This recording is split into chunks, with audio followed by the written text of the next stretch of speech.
Hello, ladies and gentlemen, and welcome back to another week with us here at Apollo Racing Club. And this week we are continuing this season after a exciting race at Spa-Francorchamps here with what is certain to be another interesting race at Brands Hatch. We've got 36 cars on the grid last I checked. Now we are up to 40 at a track that was originally designed for motorcycles. So we are definitely in for a treat this week. But joining me since last week's race is going to be Jeff Spangler and Tom Castellani.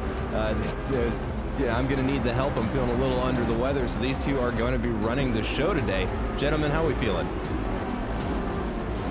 Feeling good. I don't have that sweet McAdams voice, but we'll do our best to carry the load. Definitely exciting race. I mean, you couldn't have two really more different tracks from week 1 to week 2 from Spa to Brands. So definitely should be exciting, especially with 40 cars out here.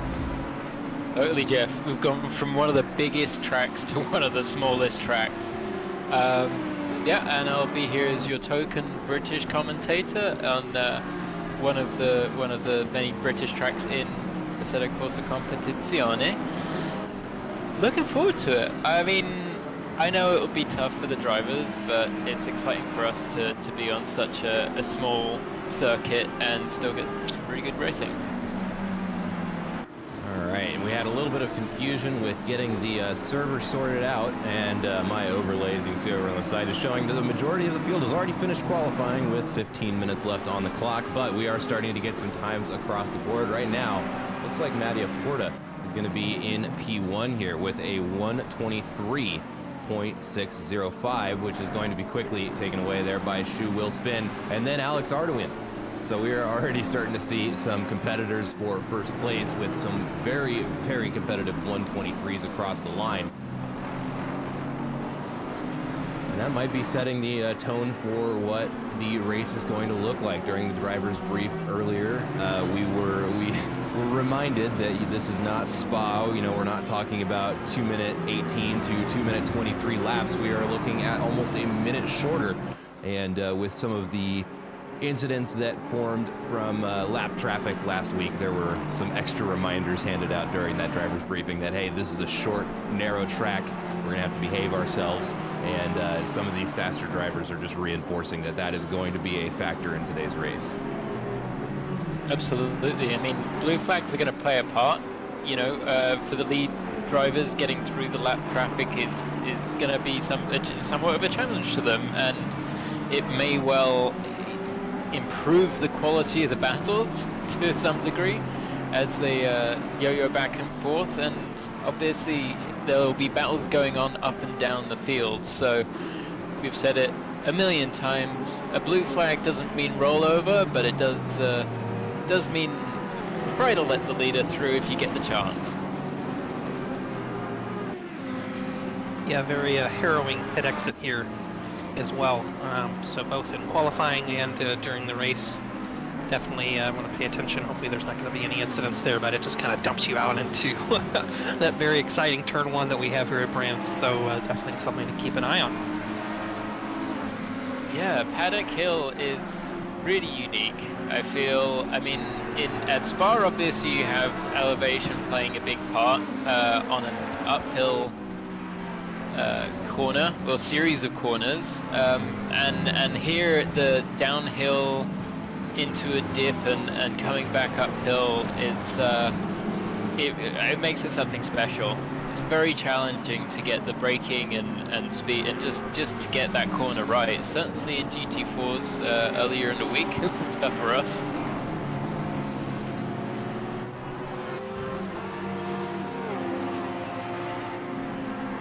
Just seeing Derek Doppler go to the top with a 1:23.192 there, so he's putting a whole quarter of a second on Alex Arduin there. Is he feeling it in the Porsche today?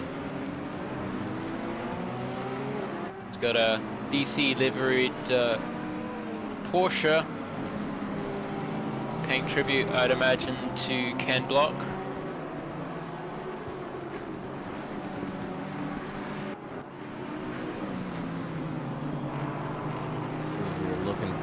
folks who are on some pretty quick laps based on their personal best. Andrew Jaski right now on camera. Almost a half second up on his lap coming into the second sector of the circuit. Loses a little bit there trying to get the power down, but has a nice long straight here just to kind of get this next one queued up, try and save a little bit of time here. A little bit of trail braking there from the Aston, runs it off wide, and he is going to bleed away. Just a little bit of speed there on the grass, but looks like he gets himself back on track and then promptly invalidates that lap, and that is a tricky corner to get right when you are pushing as hard as you can during qualifying. Absolutely. Yeah,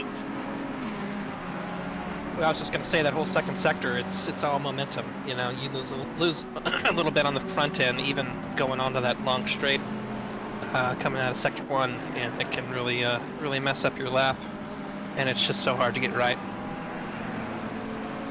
Yeah, that's almost why I prefer driving the GT4s here at this circuit. Is just they're already, it's a momentum car. It's all about making sure you're carrying your energy through corners and not so much, you know, carrying so much speed that the aero can kind of suck you down to the track, and then having the horsepower to be able to blow away from it if you make a minuscule mistake.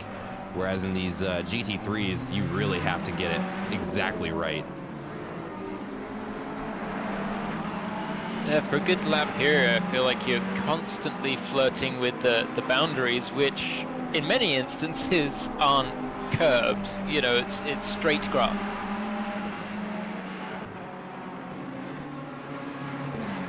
Luckily, we're clear on the weather today. It is England, so you never know. Could drizzle. But, Definitely some ominous clouds hanging around. That's standard overcast. That's 300 and, well, probably like 360 days of the year. And it would be funny if I wasn't being serious. Well, I live over here in the Pacific Northwest of the United States, and that is pretty much the same here. I quite literally live in a rainforest, so it's usually odd if we get some sunshine that isn't interrupted by at least a little bit of overcast every day. There we go. Andrew Sear there crossing the line, moving himself up into the top 10 with a 124.337. Not much, or about halfway through qualifying, so he's just got to hang on to that time and maybe just get a little bit quicker, and he will secure that top 10 starting position.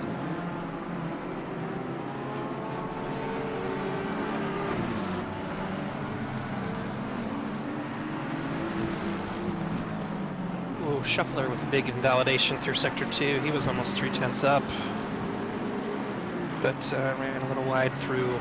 Oh, and now he's Spinorama. Well, that was pretty artistic, at least. Thankfully, there was nobody immediately behind him. There we go, and Dennis Griffith crossing the line with a new personal best, nets himself 4 positions with just a 2/10 improvement, and that just goes to show, or really highlight, just how close this grid is today. If we throw up the session best relative, yeah, maybe we're down a second from some of the really fast guys, but just looking at top 10 down, so Christopher Shuffler there in P10, 1.05, just a couple, not even a tenth behind him is P11. I mean, we're really stacked in there.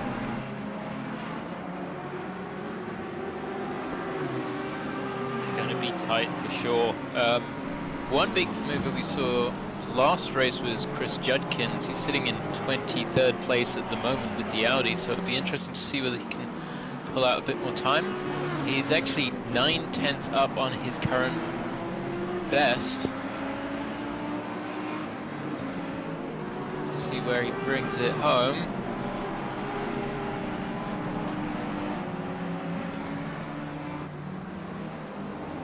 Up over a second now. Some big improvement then. Ooh, there you go. And that puts him from Top 10. 23rd up into 9th place. He's certainly going to be happy with that. 100%. Up inside the top 10 is really good around here. As you said, the gaps are really tight, so still seeing some improvement all up and down the field.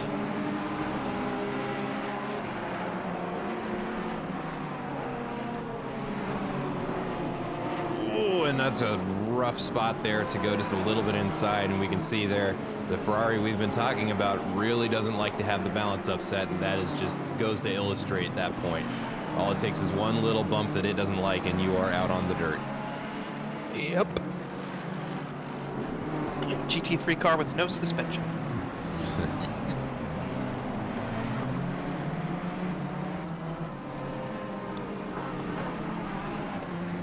A lot of, or at least a few cars in the pits at the moment, perhaps just making some little adjustments, last-minute adjustments to the setups. So then go out for another one. We've got getting close to 6.5 minutes remaining. So still plenty of time to get out, get an out lap and set a couple of hot laps.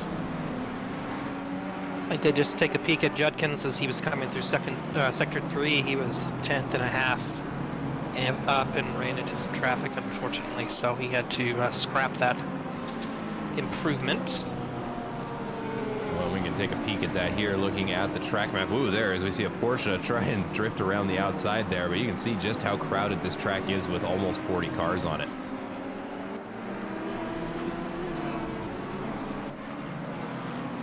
Yeah, Judkins is still gaining time.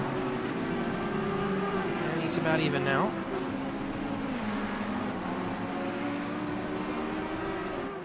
And Tommy Kogan here, 3/10 up now, not even to sector 2. Rounding, in my opinion, the most frustrating corner on the track. It certainly gets rid of all of my good laps, but he has found a way to improve on it. Yeah, that was kind of nice if you get in a qualifying lap and you lose some time at a spot that you know the next lap you can probably fix it. So you've got a lap, you know, and it might be a good one, but you know in the back of your mind, hey, if I just fix this one thing, it's going to be even better. So to be able to nail that, it's always a good feeling if you can pull it off. Wow, and okay, I want to highlight something here. During the driver's briefing, we were talking to the drivers about being more aware of their surroundings during qualifying, and specifically when they're getting blue flags there. And we just saw 2 cars get clear out of the way there for Tommy Kogan, and that is exactly what we want to see. Maybe not as fast as he would have hoped, but does still bank an improvement and moves himself up into P7 and breaks the 124 barrier.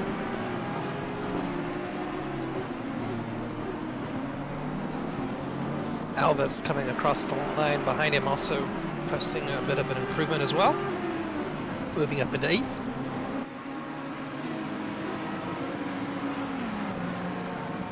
I will say a 20-minute qualifying on a small track with a lot of cars is always nice to have. There's not quite so much pressure to pull out an absolute banger, you know, if you have 10 minutes or so, or even 15. So I'm sure these drivers are taking full advantage of the time that they have.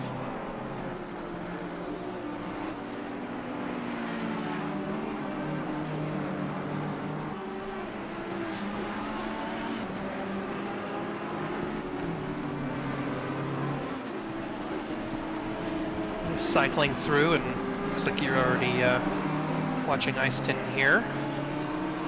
Quarter second up.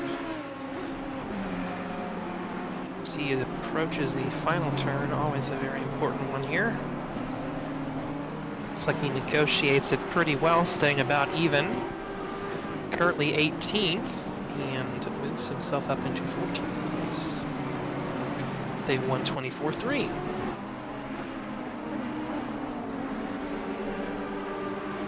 There we go. We catch Bruce Hopkins coming across the line with a 2/10 improvement, moves himself up a position into 24th. We've also got Nick Schwartz out here looking to bank a good lap. It looks like he's on one. Now 3/10 in the Delta. We also see just now off camera, Bruce Hopkins up 4/10, Jake Battle up 3/10, and Joshua Kimball just behind him up a little over a quarter second here. Let's see if Nick Schwartz can get this across the line. It looks like he will. And a 3/10 improvement should gain him several positions. We see P17 up to P9. I'd love to see it.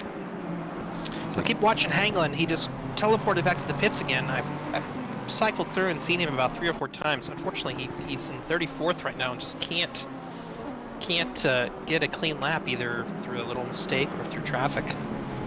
Obviously running out of time to do so, but I can see him and he's 2 and 3 tenths up. So I'll keep an eye on him and see if he can put something together. Ooh, Christian Divia, excuse me, just barely able to keep that Ferrari inside of track limits, but manages to hang on to the lap, albeit loses a couple of tenths as a result. Still 2 tenths up, now 3 tenths.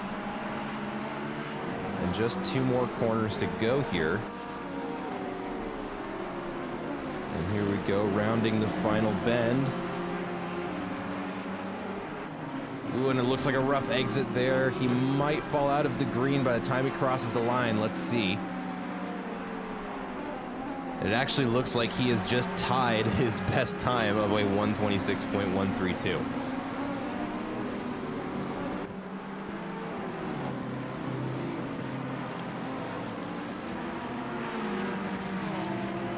Something I'm noticing. Go for it. Oh, I was just going to say we're hitting about 1 minute and 15 seconds left, so within the next, minute or so, we'll have folks starting their final laps here, hopefully to make it a good one. Something Jake Battle has got to be aware of here. Oh, and he's going to run it off wide. Don't put it in the wall. He puts it in the wall. Unfortunately, that is not what he wants to see here with so little time left on the clock. That is pretty much his qualifying over. Balls are very, very close here, so it's quite difficult to get out of shape on the straights and not find yourself in the wall. But I was just going through and trying to calculate. I believe we have 12 different nationalities. We are a primarily North American league, but it's great to see some people from all around the globe. Europe, South America, Asia.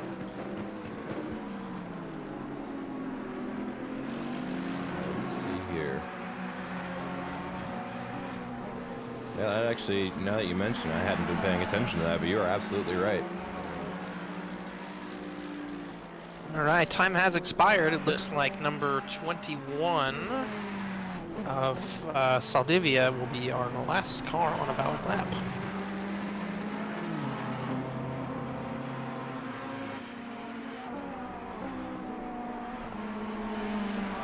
But yeah, to your guys' point, a very diverse group here this season. Absolutely. Yeah, no, it's really nice to see, and nice to be able to race with so many different nationalities. And a monstrous final lap there out of Sebastian Mateus. Nets himself a 15 position improvement there, crossing the line. We see there Ice Tin picks up 2 right there at the final moments of this qualifying session. We've got a couple more coming across the line here. Jeremy Story. Oh, Masha Porta is going to cross the line with almost a 122 there. And nets himself first place going into the race. Valdivia is up over a half a second, coming down towards the final turn here. Currently in 31st. A little bit of hesitation on the throttle there, but not losing much time, it doesn't look like. It's got to be a massive improvement. Somehow only manages to net himself a position. Interesting. Yeah, you can. I'm looking at the times right now. They are a little spread out back in that part of the grid. But that is going to be our qualifying session. Now we just wait to have the session flip over, and we'll have control of the cameras and start talking about our predictions for how the race is going to go. And oh wow, okay. Now looking at that grid, actually, oh boy. That is tight. I think Shu Will Spin is probably one of the more experienced, being right at the sharp end. So if they're able to make their way through the 2 in front, then perhaps that's something that we could see. but I mean, yeah, you said it. Looking at the grid, it's like it's anybody right here. Definitely an advantage to be starting on the inside here, as you will have a good run up through the first turn, down the hill, back up the hill into turn 2. So we'll see how Doppler, what kind of start he gets, but I would not be surprised to see Shu overtaking him before through the first 2 turns here. No, and it's going to take a while for tire temperatures to come up and just for everyone to get in the groove overall. So, I mean, we would expect to see the first couple laps be very cautious just because of how tight it is. Just looking here, you said the Ferrari is a very tricky car to handle around here, and I think we've got Casey Bennett is the lead Ferrari in 7th place, so that's not bad at all. Just ahead of Tommy Kogan, and Tommy is another really experienced driver. He's raced with ARC for quite some time, and I know he's quick at Brands as well. Indeed he is, and yeah, I know, speaking of just people who have been here forever, he's one of the ones that preceded even me. I mean, we're also looking at a couple other names, Ice Tin, Roadside Cookie, Andrew Sear, who we kind of adopted from Delta, but of course has been racing with both leagues for quite a long time now. Eric Gottsacker, another regular name, Tim Wilkins. So we got a couple folks here who've been here for a real long time. But now less than 30 seconds until we get this formation lap underway. And we can hear the engines starting up now as the drivers are coming down off of the jacks, hopefully with all of their pit strategies and setup changes figured out, as they will not have another opportunity to do that once they start setting off here. Keeping an eye on pit lane. Looks like we do have one car back in the pits.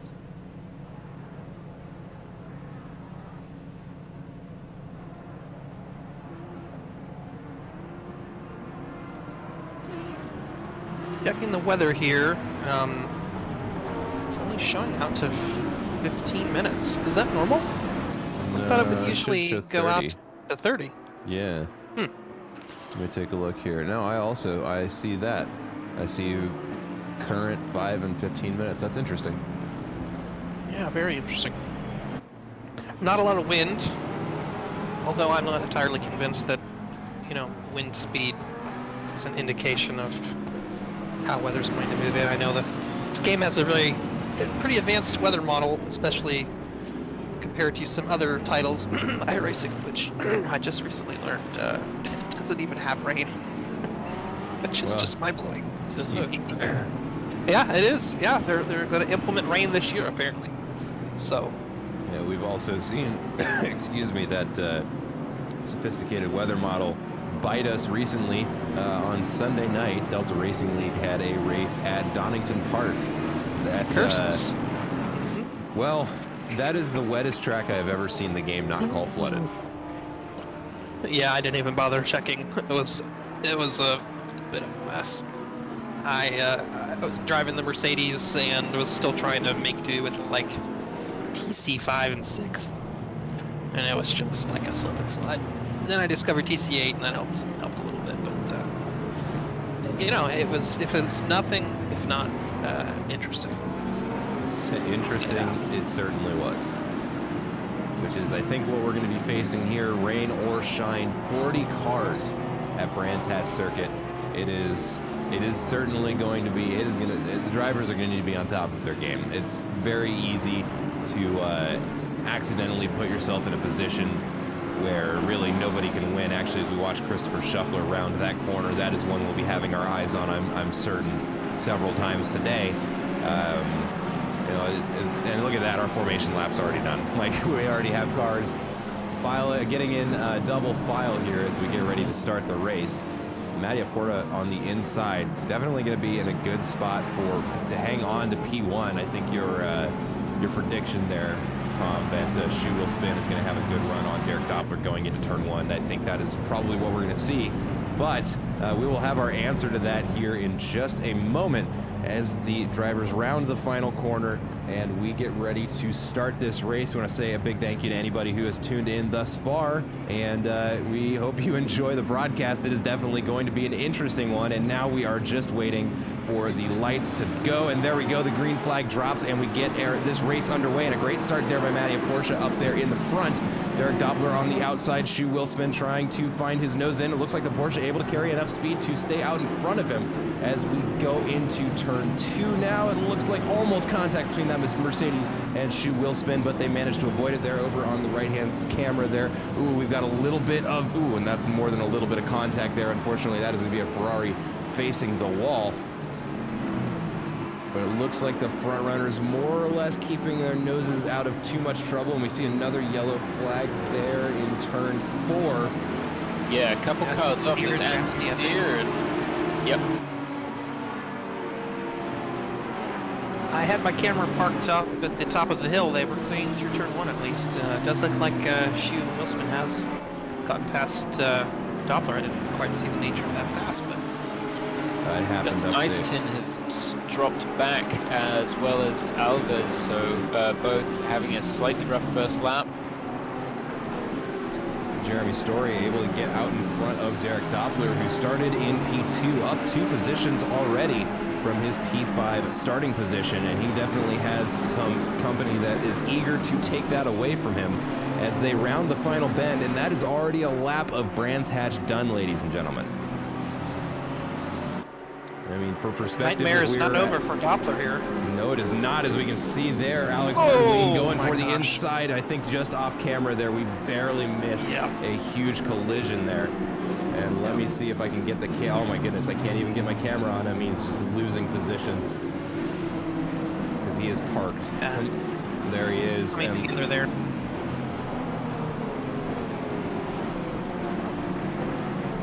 Unfortunately, if you smack doors with another car coming over the crest, it usually ends in sadness, unfortunately. Yeah, and I'll go ahead and put us back on main cam here. I'll see if I can get that replay pulled up for us. It's a real shame for the pole sitter, but he's back on track now.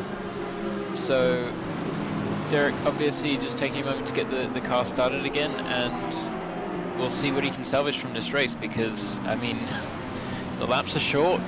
He's, all things told, he's not that far back. You know, the pack's still condensed, so yeah, you should be able to get something back out of this race. And the pit window is open, so something to note, as opposed to prior races, we have a 50-minute pit window starting now, 5 minutes into the race, until the 55-minute mark. Ooh, we've got another big yellow flag. It looks like Jake Battle and some others involved in it. And again, it's just they're losing positions so quickly, I can't quite get the cameras on them. There we go. Yeah, Jake Battle facing the wall, it appears. Ooh, and he is going to have a bad case of floppy hood syndrome, it looks. Chris Shuffler is also off track and has made it back on, so the gravel traps are taking no prisoners today. Ooh, Andrew Sear on the outside going through turn 1. That's going to be Paul Ballenstein in the inside there, and there's a BMW of Mohamed Nandaba trying to get his nose in, coming around turns 2 and 3. And I've got that replay pulled up, so let's go ahead and take a look at what happened to Derek Doppler just a lap ago. There we go, up in the top right-hand corner of your screen. And we can see, unfortunately, oh man, and he just gets bounced off that car on the inside. That was maybe some poor judgment from the car on the inside on a position to pass from, but it may have also looked like Derek Doppler tried to turn in where there was a car already. Yeah, I think the stewards would probably put that on the Audi. You can pass there. It's awesome when you nail it, but at the risk of sounding harsh, I think that was pretty poor execution there on the Audi's part, which is a shame when that happens. If you're Derek. Unfortunately, yeah, but the stewards will have their moment to review that one, and I do not envy them. There are going to be quite a few incidents already, just 3 laps into this race. the Italian Mattia Porta, who is leading the race currently, has just taken the fastest lap, which before that belonged to Shu Wheelspin. So they're very close, those two cars. And Shu's obviously giving Porter a hard time, but I mean, it's 3/10, I think, between them right now. Let's just see if I can see. I can't see the lap times, but there you are. it must be, yeah, they're close, you know. And let me go to last a lap. tenth of a second between them. Yeah. I mean, so that fastest lap came, you know, by the skin of his teeth, which explains why they're still, you know, practically neck and neck there. We also have quite the battle here beginning to emerge for P3. I'll throw this up over on the other camera. That's going to be Jeremy Story and Alex Arduin. Going to be going neck and neck, coming around the final bend now down the front straight. And that is a corner that you can take two very different lines through, and the Mercedes just staying in front, but I think we all braced together as they got very, very close. Some clenching may have been involved there, yeah. But just behind them there, we can see Andrew Jaski starting to catch up to this pack, as is Tommy Kogan just behind him. Yeah, definitely seeing some packs forming already. The leaders are moving away from the rest of the field, but that's a very long train going back to, what is that, P8. The next three are a little bit more spread out, and then we have another decent-sized pack all the way back to P17. Got a lot of two-car battles up here at the top. As well. Yeah, sorry. Just 25th.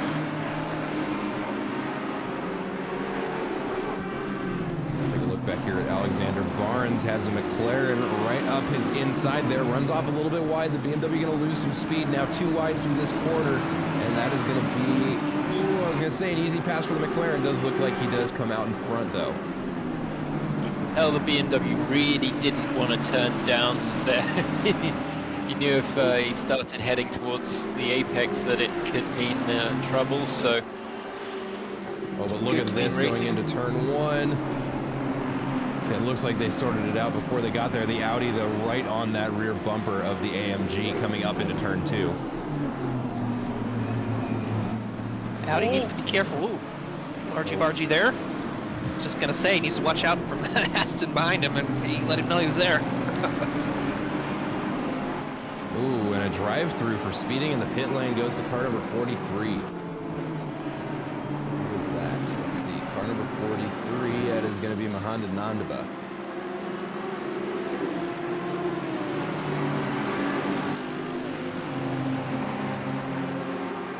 So this is interesting. We've got our super early pit window, and now I don't believe anyone has come into the pits yet, so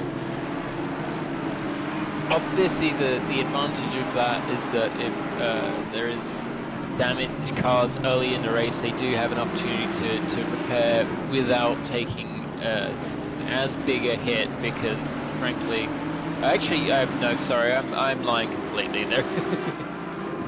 I just realized there's 1, 2, 3, 4, 5 cars that have been into the pits, and as you said, Nunavut also has a drive-through. Yeah, so we just don't see it towards the top of the grid quite yet. Yeah, I mean, it just goes to show quite how big the grid is, and yeah, if you forget to scroll past 35th place, it's, I mean, 40 cars is a lot. And we still have a lot of very, very hard-fought battles happening all over the grid. I'm trying to keep as many of them on camera as we can here, but I mean, there's a lot going on, folks. With two more in the pits here, it looks like Mohamed Nandava serving that drive-through penalty now. Dominic Abros in the pits as well. And here's another close battle here between Julio Ortiz and Adam Henry. Bruce Hopkins there in the Audi behind. So I mean, even despite them being towards the, well, I was going to say the bottom. That's not the bottom. That's smack dab in the middle of the grid. And we still have battles that are going to be decided by just a quarter second.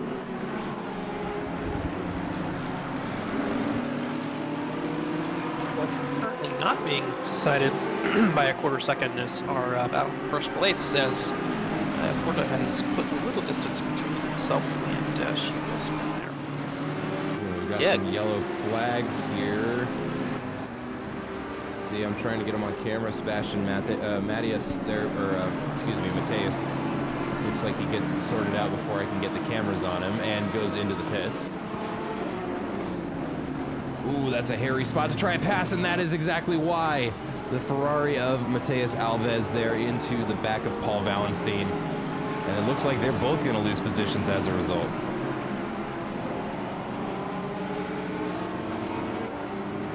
That was,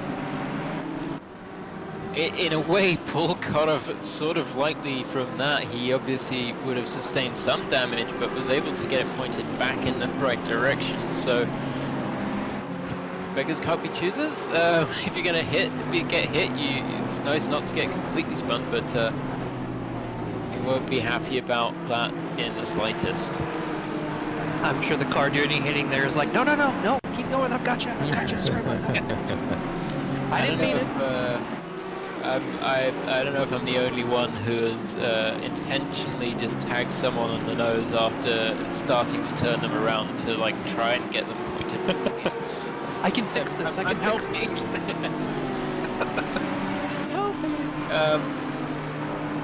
Yeah, you're absolutely right, Jeff. Though Matthias Porter has definitely settled into a bit of a groove. It's sitting at 1.5 seconds.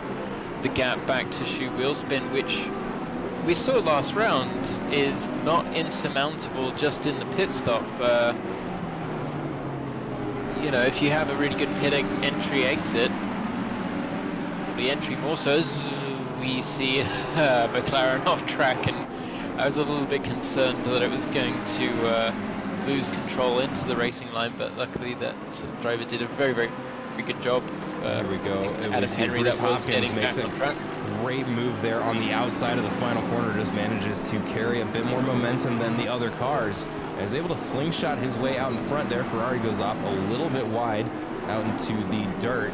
Ooh, and as he goes off camera, it's going to be very close between him and Paul Wallenstein, but they keep it nice and clean there.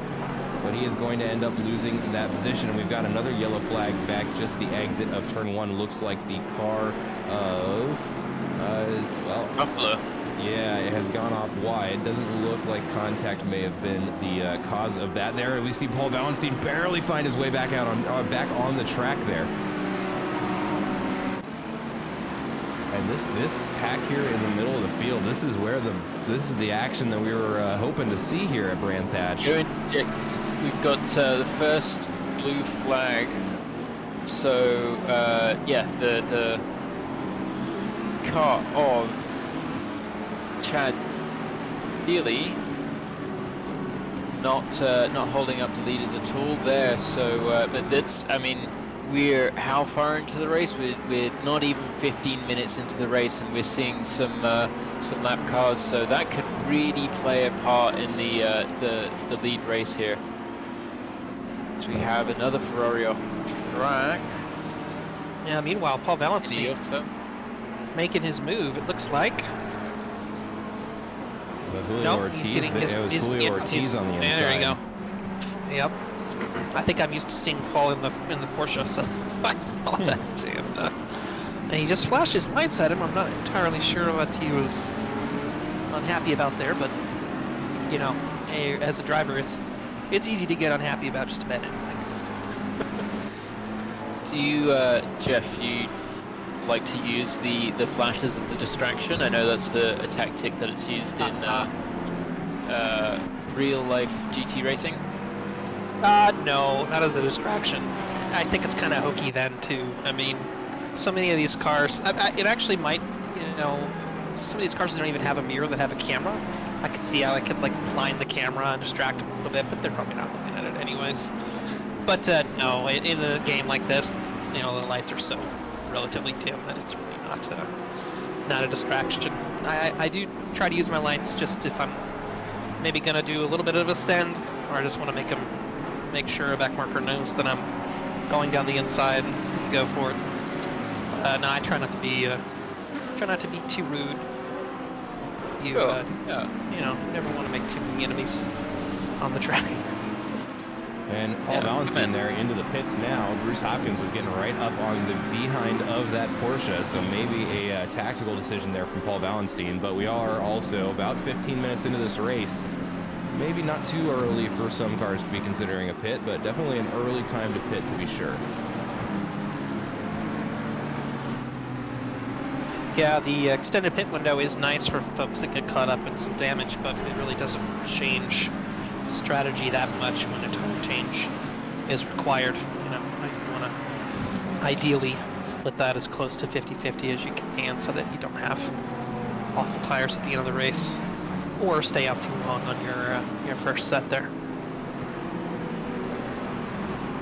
And there we see a good move there by Joshua Kimball up in turn 2, and is going to go a little bit wide on the outside there and pick up some marbles on the tires for sure. But is hanging on to that position, gets out in front of Tim Wilkins. We'll see how long he can hang on to it there. And he's coming up to some blue flag traffic there, the Petronas Ferrari. Ooh, but Tim Wilkins going to get him down the straight.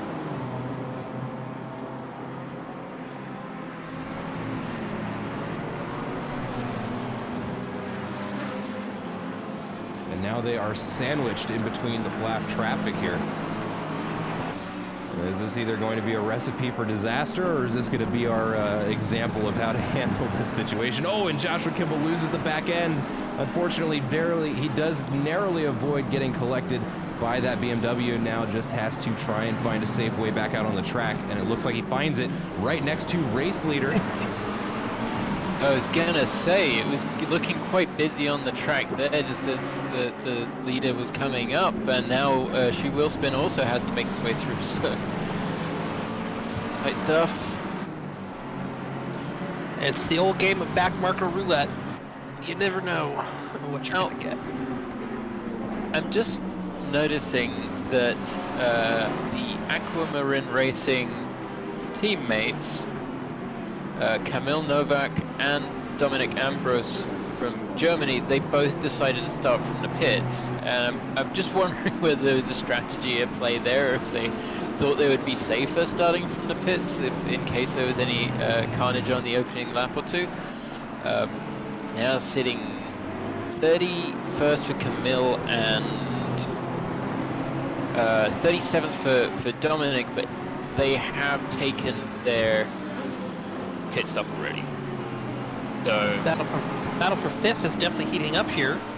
We talked about Judkins last week. He had a good showing, and he is in 6th place. I really like that livery on that Audi. That looks good. Looks very good. Flash of green with the Monster Energy logo. Yep. It looks good. And in striking position for Casey Bennett here.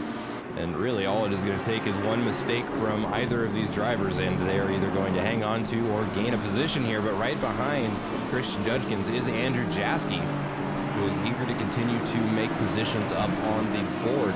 If I remember correctly, yeah, he is now down a position from his starting point, and he's going to be eager to get that position back. 4th place Story in the Mercedes just dove into the pits. Looks like he's going to take an early stop, and 41 minutes, pretty close to half time. He must have judged that he can maybe get some benefit from getting out of some of the traffic that he might have found himself in, and he looks like he has a decent chance of getting some clear track here. But these three coming up through turn 2 are really keeping each other on their toes. So the length of the track plus the extended pit cycle is really mixing up the order here. I was just looking at the track map and I was seeing 19th place and ahead of 33rd place, and we've got 39th followed by 29th followed by 9th, and 10th, 11th, 12th. So yeah, really, really mixed up, but it's just going to make things even more exciting. Over there on the left-hand side of your screen, I have our race leader and Shoot Will Spin there. I'm kind of just on blue flag watch for those two. As we can see there, they get around a BMW. Oh, and there looks like, just as I'm saying that, some catastrophe there for Casey Bennett. Gets spun around in that corner and is now out of that battle for P5. Does get it moving quite quickly again, but that has dropped him right off the back of that group. Yeah, so Story came out, he pitted in 4th place, he came out in 20th place, so there's still a good number of cars yet to serve their stops, but he came out right in front of a very small train, so he indeed will have clear track to work with, and we'll see if he comes out ahead of 4th place when everybody has cycled through their mandatory pit stops.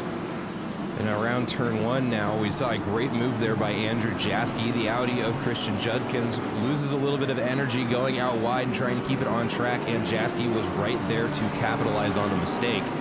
But I've got over on the other screen again, we're on the race leader watch here. So you can see Shoot Will Spin has caught right up to the back of Mattia Porta, and they are getting ready to try and attempt passing some lapped traffic here. And this is probably best case scenario for Shoe Will Spin. Definitely what he was hoping for was an opportunity for the race leader to get slowed down. And now he's just waiting for his opportunity to strike. Oh my goodness, and there we go, threading the needle. Mattia Portia in between those two, or Portia between those two cars. And now Shoe Will Spin gonna have to wait his turn to get around that BMW. And the BMW is gonna go ahead and put it off wide and allow those two through. Yeah, to Porta's benefit there, none of those cars were directly involved in battle with one another, but looks like Shoe has found himself stuck a little bit behind Wilkins, so... And just now he gets his way through, there we go.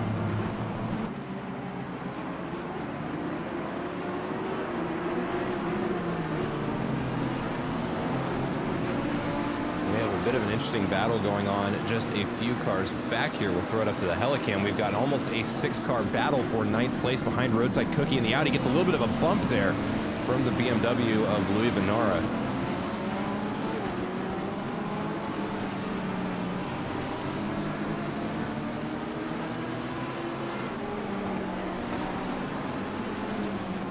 This little battle is bookended by the 28th place car and the 39th place car. So yeah, I think they're still pretty mixed up.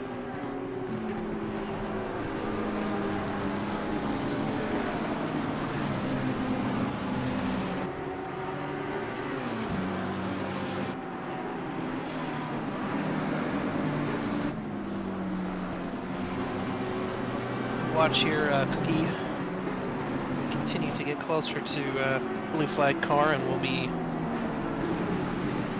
more and more eager for them to move out of the way.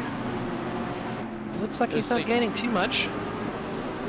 Cookie had an absolutely awesome race at Spa, made up a lot of places from his starting position, so it'll be interesting to see whether he can do the same here in the UK. And we've got Who's Calculus just taking their pit stop. I just wanted to say that name. You think they ran the math on when they should take their stop? There was definitely some calculations to be had there. I had to. Sorry. I'm not sorry. Well, it is. Well, calculus is the math of change, so it's certainly a good place to be applying that here.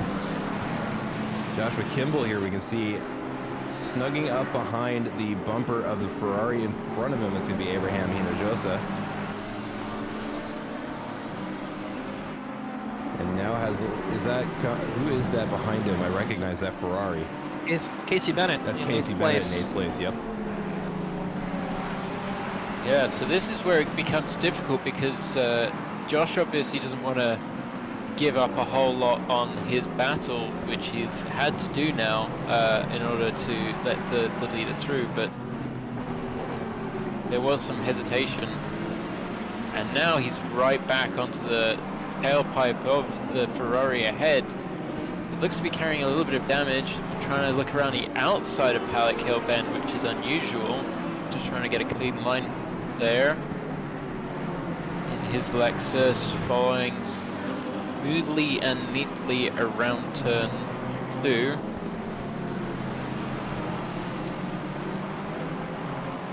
Ferrari a little bit wide out onto the curbs.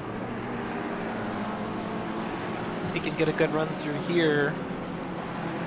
He's probably not close enough, but you know, that Lexus is an absolute rocket, so I'm sure he'll be trying to set up himself for a good run. It's the longest straight on the circuit. Yeah, he's pretty close there. Well, the question is, how is he going to find a way to get around a Ferrari? Oh, that almost looked like contact there, but a nice checkup on the brakes there from Joshua Kimball. Prevents some catastrophe there. And as I was saying, that Ferrari just is objectively better at rotating around some of these corners. We see one of them over-rotate off the track just in front of them. That's going to be Sebastian Mateus there off track, and unfortunately facing the wall. Does look like he gets it back around the right way, though. And here we go. Looks to the inside. There.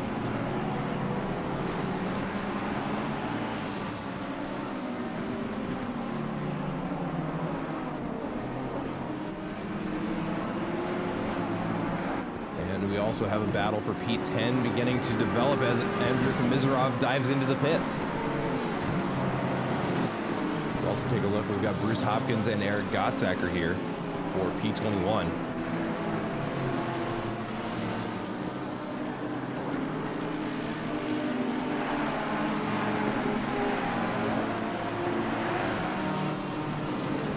I want to say Bruce is having himself a good race. Am I lying there? Not at all. Have a position.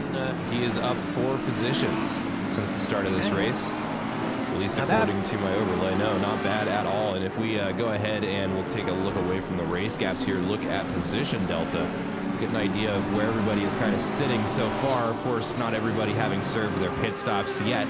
That's not necessarily completely accurate, but does kind of give us a ballpark of how everybody is doing so far.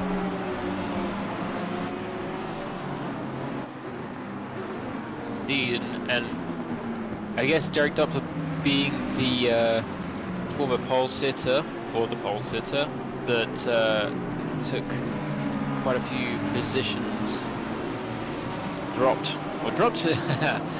a few positions at the beginning of the race. We'll be keeping an eye on him and see how he can move through the field.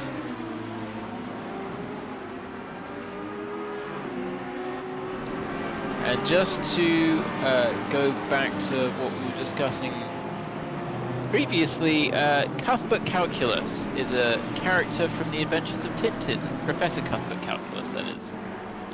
I didn't pick up on that. You're absolutely right. So, hopefully there were no Tintin fans sitting at home going like, oh, come on. There we go. As we're approaching the halfway mark, got 2 more front runners in the pits. Alexander Barnes and Roadside Cookie are in, as is Kamit Nowak.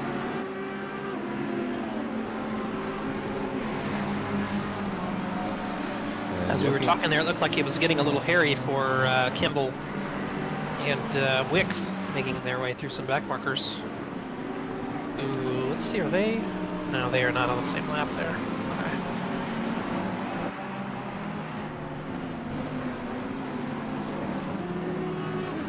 Roadside Cookie coming out of the pits now. He'll come out into 19th place. But with a lot of cars in front of him that have yet to serve those pit stops, it'll be interesting to see where he ends up by the end of the race. Regarding the top group, Alex Arduin and Christian Judkins both in the pits at the moment. Right now my app is telling me a prediction of P14 for Roadside Cookie. So, where do we think Alex will come out relative to Story? Alex Arduin? Well, yeah. Says P3. So it's thinking Story is going to hold P4, not gain? That's correct. Okay.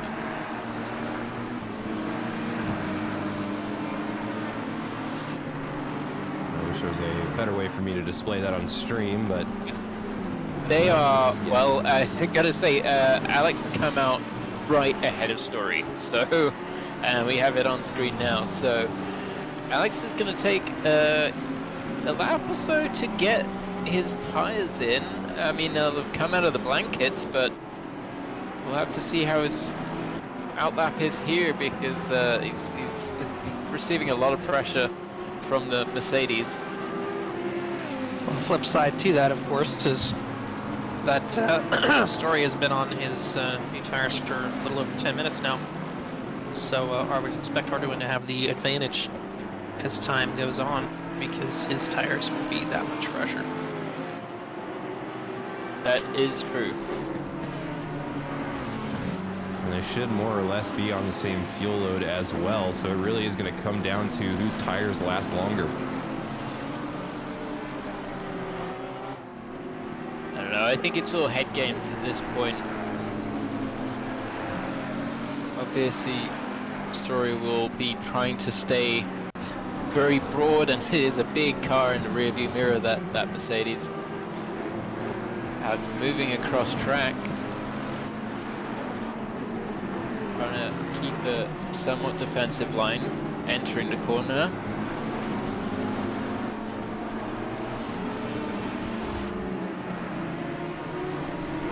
Coming up on some traffic here as well.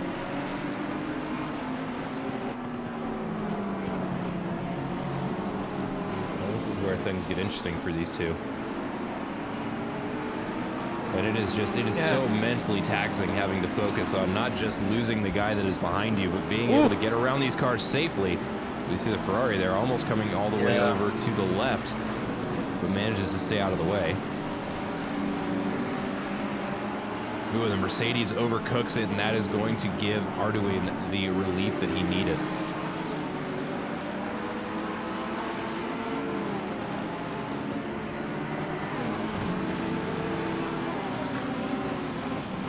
That said, they're getting very close to some back markers again, and Porsche wasn't able to just get straight offline there. There was nowhere for them to go, really, so brings them close together again, entering the final corner, and that Mercedes is almost going quarter to quarter with the Audi ahead. He's in the slipstream, he's looking to pull out to the right. He's looking to the outside initially, tucks back in.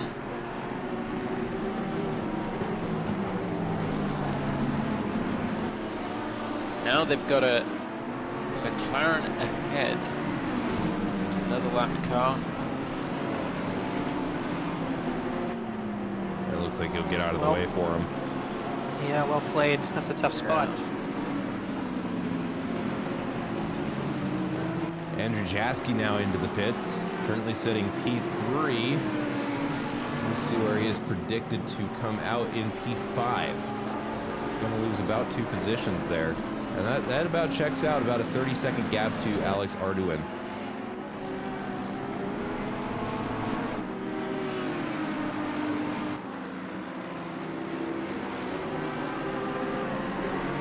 And of course, on race leader watch here, we've got Mattia Porta coming up to the Porsche of, I just had his name in my brain, now it's gone, but runs off wide there. Now race leader gonna try on the inside maybe. Ooh, and it's getting very close between those two. And there he goes. Shoe will spin right behind him. Trying to click on a moving target with the track map here and not succeeding. I don't know if that was Paul Valenstein there. It was, yeah, thank you. That was the name I was looking for. Jaski just came out of the pits into P9. That is Porta in the pits. Mattia Porta yep, race leader into the pits. Shoe will spin, gonna stay out. If you remember last round, we had second place follow first place into the pits, and it was a race off of pit road lane. And yeah, obviously Shoe opting to do the opposite, and well, I think it's probably preferable, which is to the inverse of whatever the leader is doing. So he'll take some fresh air and see if he can get some good laps in to... And there we go. We see Mattia Porta is going to be leaving the pits, and I think he's going to leave very confidently in first place here. Shu Wilspin just now has 2 corners left of the circuit, it looks. And that should have been a much closer gap than it was. I'm not sure what happened there. Ooh, but we see Shu Wilspin getting held up by some traffic there. Not really much I think the Mercedes could have done about that. Well, Wilspin hasn't pitted yet either, so. True. Let's see if he chooses to this lap. No, he's going to stay out. Okay. Well, in his defense, he does have some open track. We'll see if that combination with an outlap for Porta can maybe gain Shu a little bit of time here. It looked like a pretty good pit stop, although not the fastest one we've seen so far. Spent about 36 seconds on the jacks, or for their total pit stop, excuse me.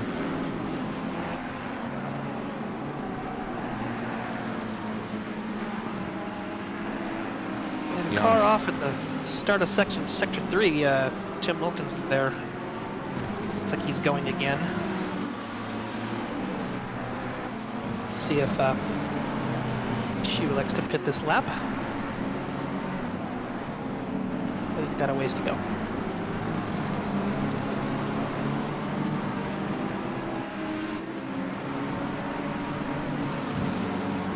Battle of the BMWs on screen, and it's every time I'm not 100% sure whether right there as I change cameras, we see a huge incident. I believe that might have been contact between one of the lead cars. That was Story or versus one of the lap cars. Am I correct in saying that? Sure. I'm not certain. I'm gonna go dive through the replay here and see if I can't find what just happened there.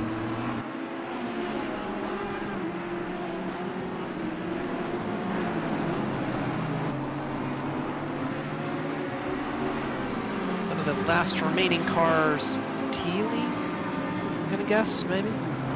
That is correct. 7th place, he is in the pits, so it looks like Nick Schwartz and Shu Wilspin are last remaining holdouts, though to be fair they do have 20 minutes and change before they absolutely have to bid if they really wanted to.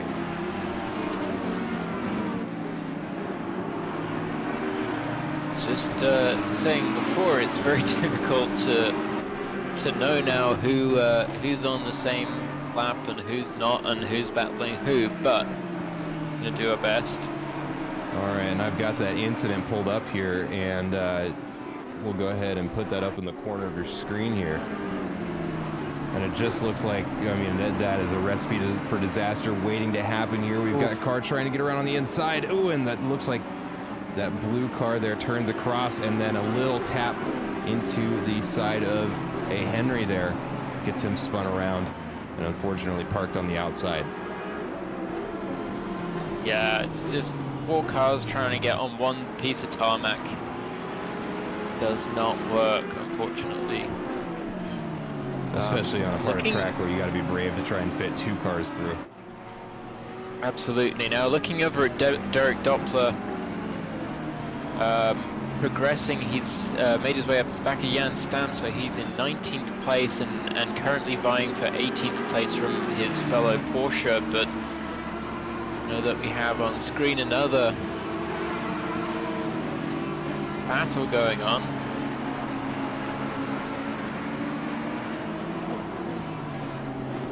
Schwartz in the pits, serving his stop right now. Ooh, door to door. Bit of a dicey move on the inside there by Andrew Jaski, but he manages to avoid catastrophe there with the lapped car. Looks like the other 2 will find their way through.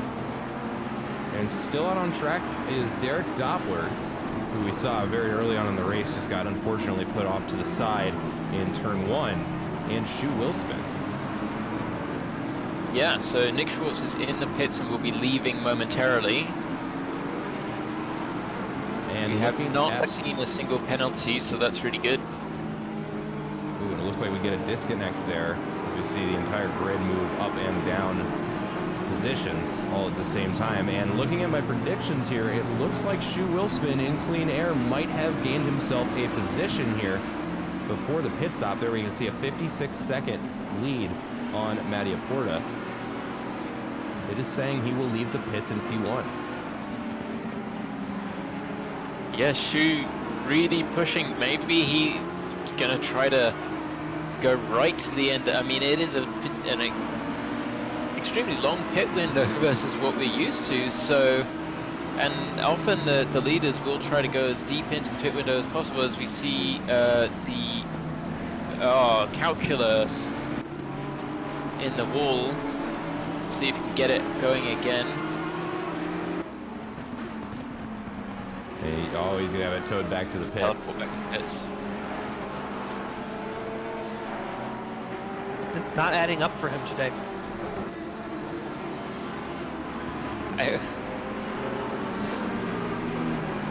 Don't be so negative.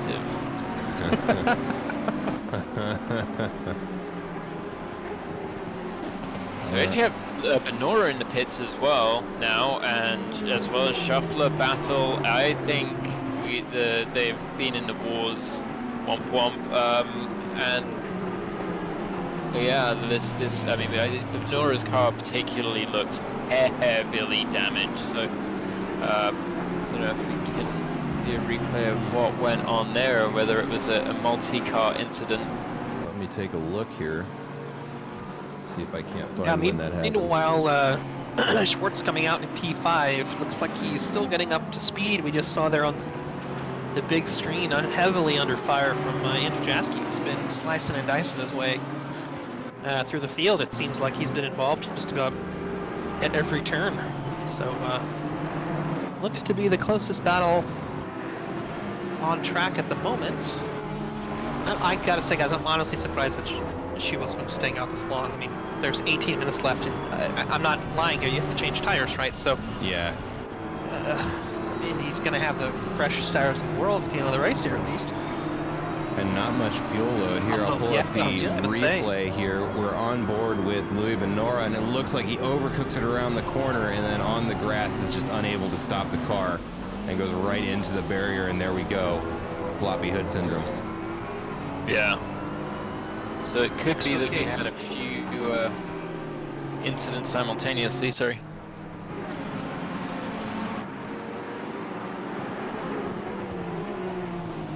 Shu still staying out, making his way through a little bit of traffic, it looks like.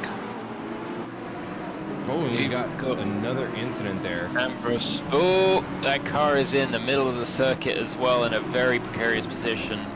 No. Okay. Well, the few times, sorry, I don't know, you're not seeing what I'm seeing, but I think you might want to replay that. Yeah, we are doing that right now. Oh no. As Doppler is. Yeah, the few times I've seen a car go over in this game, that is.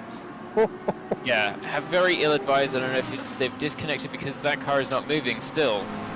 That is very unusual. And that is a they're trying to get going. Very precarious part of the track to leave the car. That would be the time to teleport to pits. TV off track as well as Hinahusa there, possibly in response to. Yeah, Andrew Jaski made his way around Schwartz there. I mean, they just made their way through all that carnage that might have played a part. Here we go. Let's see, is Shu Wilspin gonna head into the pits? No, he stays out another lap. The madman.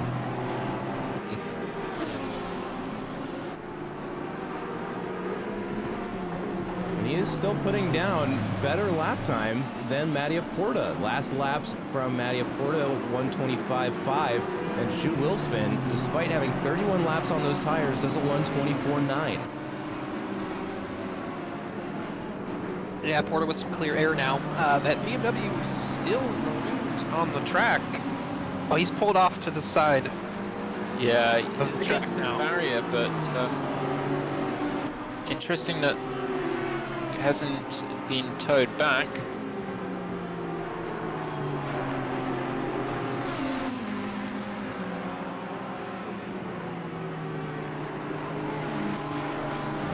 another look at that BMW. Is going to be beached over on the side here. There we go. You saw just a glimpse of it there. I mean, I'm all for realism, but I'm wondering if he thinks he's crashed and it's over. He's got to keep his car there. Yeah. No, I mean, I guess the drivers will know after a lap or two that yellow flag is what that yellow flag is for. Oh, and shoe will spin into the pits. There we go. We see him dive in, and it looks like he gets in slow enough to hit the pit limiter. It looked close, though. Yeah, very interesting pit entry here. Yeah, Brands Hatch. Keep an eye on this. Stopped. Doesn't appear to be on the jacks, but maybe that's just what I see on my screen. Because it looks like he is. Yeah. Okay. The timer is counting, but he has got a healthy gap to Mattia Porta, who I'm going to go ahead and pull us away from this race here, just so we can keep an eye on where he is on track. And actually, I'll put them both up. There's going to be Shoe Will Spin there on the left. There we go. Oh, rounding the corner, Mattia Porta as Shoe Will Spin comes off the jacks. This is going to be close. I think very short run to the exit of the pit. Yep. Oh, they're going to come. He comes out behind him, and Mattia Porta moves up into P1.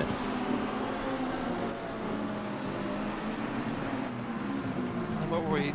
Yeah, what was it? 1.5 seconds when Porta pitted a long time ago? Appears to be, yeah.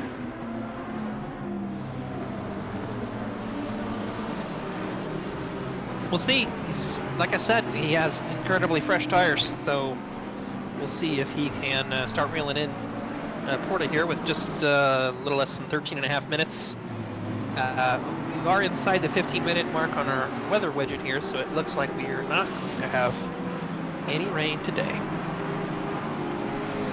I'm sure many of the drivers would be breathing a sigh of relief hearing that.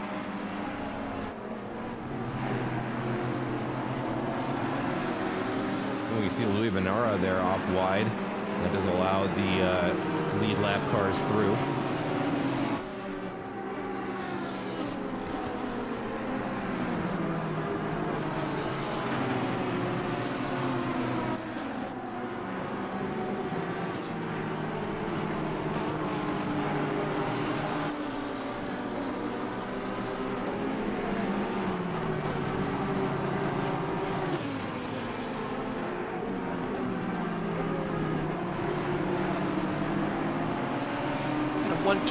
Flat there for Porta on his last lap, so Shu has started his first, I'll say, flying lap after his out lap leaving the pits. We'll see what kind of time he can put down here.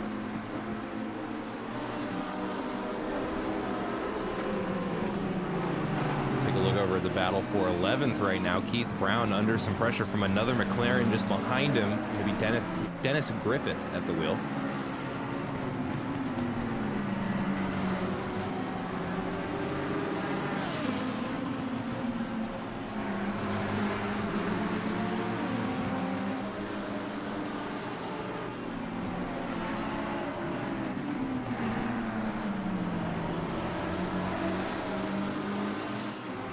See what those lap times are as they cross the line. It's going to be a 126.0 for Keith Brown and a 125.2 for Dennis Griffith just behind him.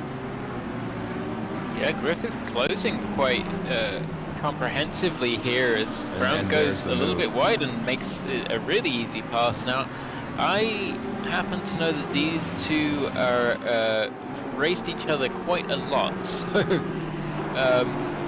they're clearly used to each other's company on track, and perhaps Brown doesn't have the pace of Griffith in the later stages of this race.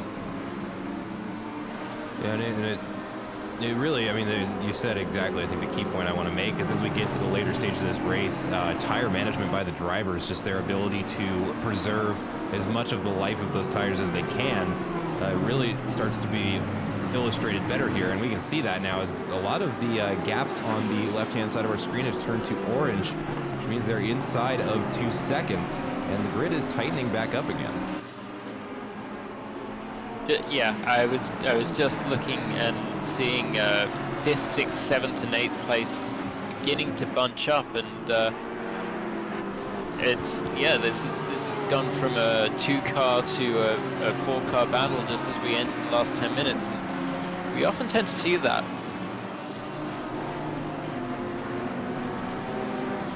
Porta about to hit a little bit of traffic here as he and Schugelspin are approaching the completion of their lap.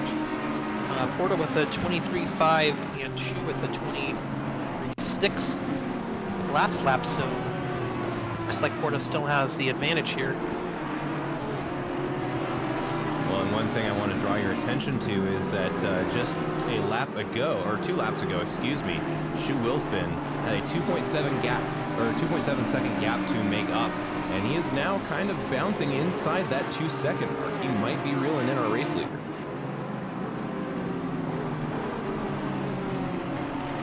Yeah, a bit of a rough one.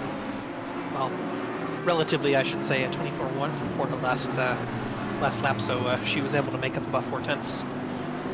And she was also up on his previous best this stint, so continuing to find some life in those tires. Porta about to hit some more traffic here, so we'll see who gets lucky.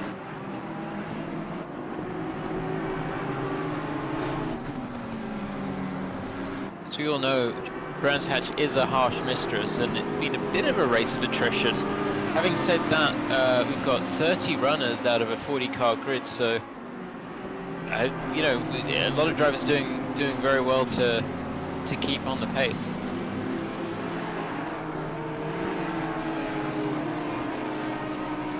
Wow, Porta getting unlucky there, as we can see on the small screen. He lost 8 tenths that lap. Schu with a 23.7, Porta with a 24.4, so Schugelspin continuing to close the gap, which, you know, up here in the booth, that's what we want to see with 8 minutes left to go in this one.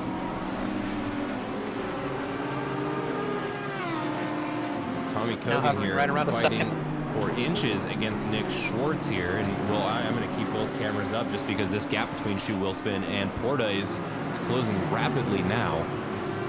But Tommy Kogan is definitely fighting his hardest to try and make up this final position here on Nick Schwartz.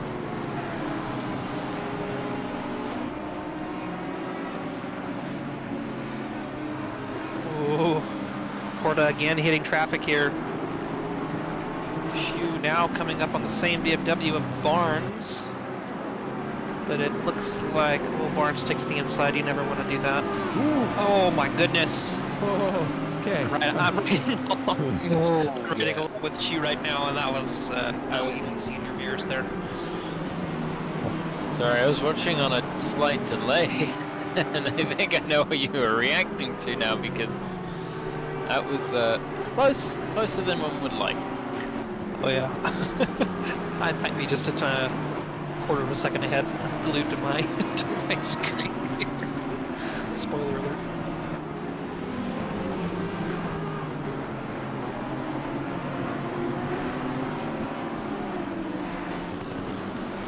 So 5th place Aston Martin, we just saw coming up on Joshua Kimball, and having to jink around, as I think maybe there was a misunderstanding as to which way was right, which way was left. It's this is a discussion we've had before regarding, I don't know if Josh was using his signals, but signals can often be misinterpreted, because some drivers seem to think it means I'm going this way, and some drivers seem to think it means pass me on that side. So as far as miscommunications go, not fantastic, but everyone does make it through in this instance. On screen here, the battle for P20, Paul Wallenstein and Bruce Hopkins. another couple of names we see an awful lot of here at Apollo Racing Club, and it looks like the McLaren going to successfully send it on the inside. The tiny little touch just corner to corner there, but didn't affect them greatly. That's going to be number 24. Who is that? That is Dennis Griffith up in P10.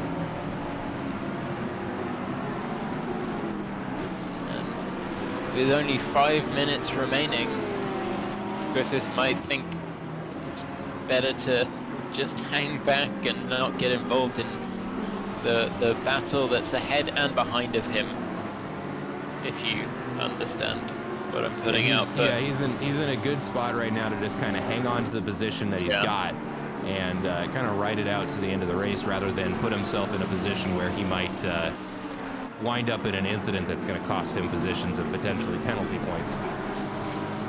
You have the 19th place car of Julio Ortiz off track, but its next competitor isn't for a little while down the road, so safe for now. He's able to bring it back on track and not lose. Well, let's draw our attention back up to the race for P1 now with less than 5 minutes remaining. Shu Wilspin is now within a half second of race leader Mattia Portia.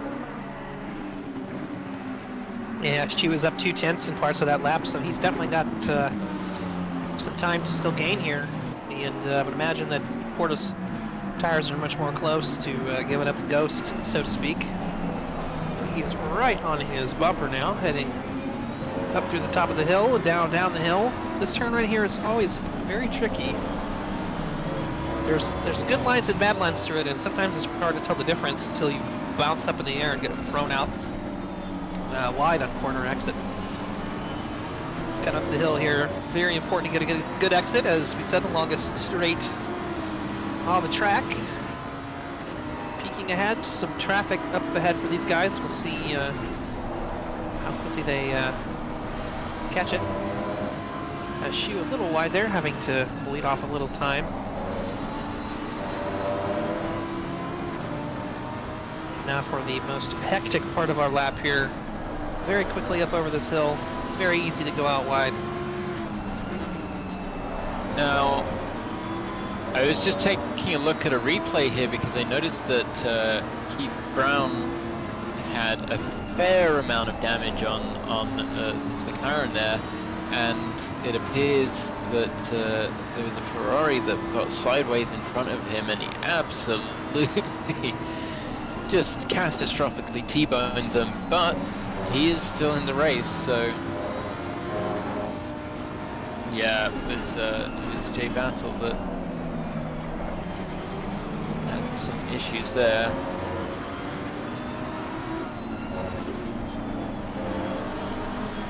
I mean, I don't want to bring it up again, but here again we find race leaders, one with a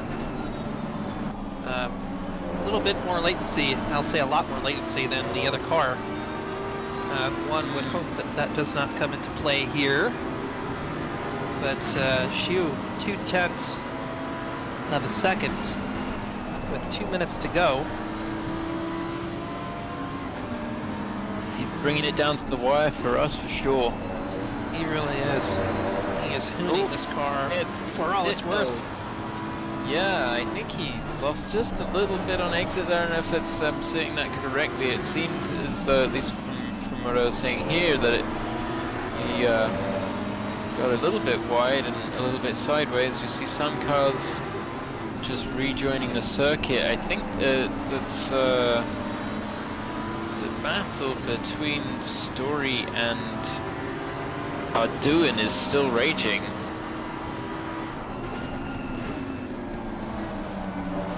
Making up Ready 2/10 to that their lap. way through. And we can see just from the main camera where we've been riding on board with Shu Wilspin for a couple laps now, which I tend to try not to do. But watching him slowly reel in race leader Porta here, it's almost the best seat in the house. Couldn't agree more. Yeah, and it's great that we it's I see Story on my screen just clattering into a lap car, it seems. I think that was Keith ground, but seemed a bit heavy-handed.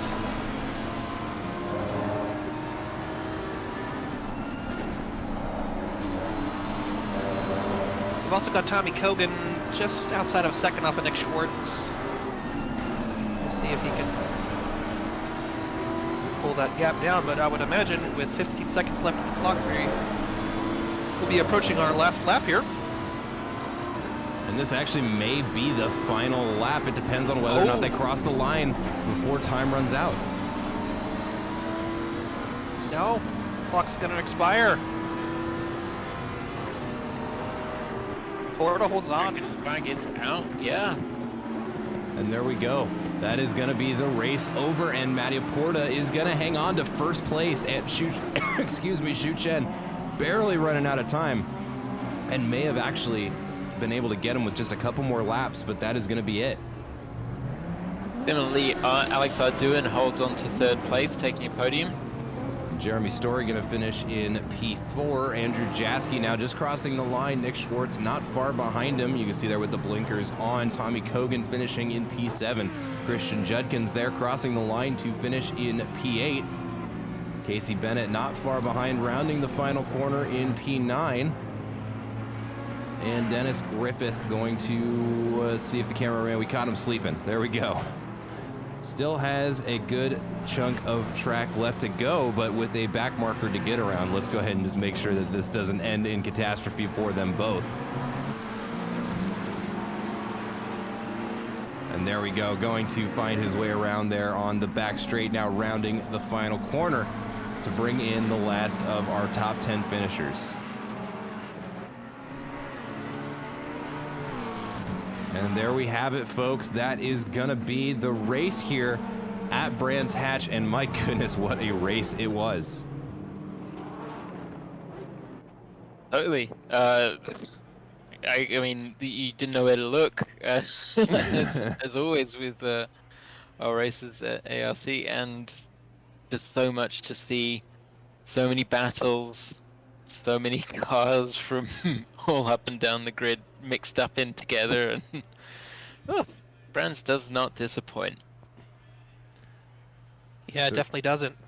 Long pit window and a short track. You just throw everybody in a blender and see what comes out on the other end.